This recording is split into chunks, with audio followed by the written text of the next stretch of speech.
ನಮಸ್ತೆ ರೈತ ಬಾಂಧವರೇ, ನನ್ನ ಹೆಸರು ರಾಜೇಶ್. ನಾನು ICL ಕಂಪನಿಯಲ್ಲಿ ಪ್ರಾದೇಶಿಕ ಕೃಷಿ ವಿಜ್ಞಾನ ಕೆಲಸ ಮಾಡ್ತಾ ಇದ್ದೀನಿ. ಸೊ ನಾನಿವತ್ತೊಂದು ದಿನ ಟೊಮೊಟೊ ಒಂದು ಕ್ರಾಪ್ ಅಡ್ವೈಸನ್ನ ಕೊಡ್ತಾ ಇದ್ದೀನಿ. ಸೊ ಟೊಮೊಟೊದಲ್ಲಿ ಏನು ಅಂದರೆ, ಎಲ್ಲ ನಮಗೆ ಕಂಟಿನ್ಯೂಸ್ ಆಗಿ ಹೂವನ್ನು ಬರ್ತಾ ಇರಬೇಕು ಮತ್ತು ಕಾಯಿಗಳಂತೂ ದಪ್ಪ ಆಗ್ತಾ ಇರಬೇಕು ಮತ್ತು ಯೂನಿಫಾರ್ಮಿಟಿ ಸೈಜ್ ಬರ್ತಾ ಇರಬೇಕು. ಈ ಒಂದಕ್ಕೆ ನಮ್ಮ ICL ಕಂಪನಿಯ ವಿಶಿಷ್ಟ ಉತ್ಪನ್ನಗಳ ಒಂದು ಶೆಡ್ಯೂಲನ್ನು ಹೇಳ್ತೀನಿ ನಾನು. ಸೊ ರೈತ ಬಾಂಧವರು ಏನು ಮಾಡಬೇಕು ಅಂದರೆ, ಸೊ ಒಂದು 60 ದಿನ 65 ದಿನ ಆದಮೇಲೆ ಎಲ್ಲ ಕಾಯಿಗಳು ಒಂದು ದಪ್ಪ ಬರುತ್ತೆ. ಸೊ ಅಲ್ಲಿಂದ ನಮಗೆ ಕ್ವಾಲಿಟಿ ಬರಬೇಕು ಮತ್ತು ಉತ್ತಮವಾದಂಥ ಕಲರು ಗುಣಮಟ್ಟ ಚೆನ್ನಾಗಿ ಬರಬೇಕು. ಸೊ ಅದಕ್ಕೋಸ್ಕರ ICL ಕಂಪನಿಯ ವಿಶಿಷ್ಟ ಗೊಬ್ಬರವಾದಂತಹ ಹೈಪೀಕ್ 04242 ಇದು ನ್ಯೂಟ್ರಲ್ pH ಇರೋಂಥ ಒಂದು ಗೊಬ್ಬರ. ಈ ಒಂದು ಗೊಬ್ಬರನ ನಾವು ಪ್ರತಿ ಎಕರೆಗೆ 5 ರಿಂದ 6 kg 4 ಬಾರಿ ಅದನ್ನು ನಾವು ಕೊಡಬೇಕಾಗುತ್ತೆ. ಅಂದರೆ 24 ರಿಂದ 25 kg ಒಂದು ಎಕರೆಗೆ ನಾವು ಕೊಡಬೇಕಾಗುತ್ತೆ. ಸೊ 42 84% ಪೋಷಕಾಂಶಗಳು ಇರೋದ್ರಿಂದ ಫಾಸ್ಫರಸ್ ಮತ್ತು ಪೊಟ್ಯಾಷಿಯಂ 1:1 ರೇಷಿಯೋದಲ್ಲಿದೆ.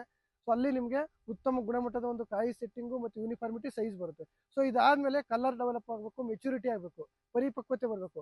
ಅದಕ್ಕೋಸ್ಕರ ಈ ಥರ ಒಂದು ಸೈಜ್ ಇದ್ದಾಗ ನಾವು ನೋಡ್ಬೋದು, ಈ ಎಲ್ಲ ಇದ್ದಾಗ ಇದು ಸ್ವಲ್ಪ ಚೆನ್ನಾಗಿ ದಪ್ಪಾಗಿ ಕಲರು ಬರಬೇಕು ಅಂದಾಗ so 40 flow potassium plus 8047 plus 7 sulphur ಈ ಒಂದು ಗೊಬ್ಬರನ 6 kg ಅಂತೆ 4 ಬಾರಿ ಕೊಡಬೇಕು. ಸೊ ಇದರಲ್ಲಿ ಪೊಟ್ಯಾಷು 47% ಇದೆ, ನೈಟ್ರೋಜನ್ 8 ಇದೆ.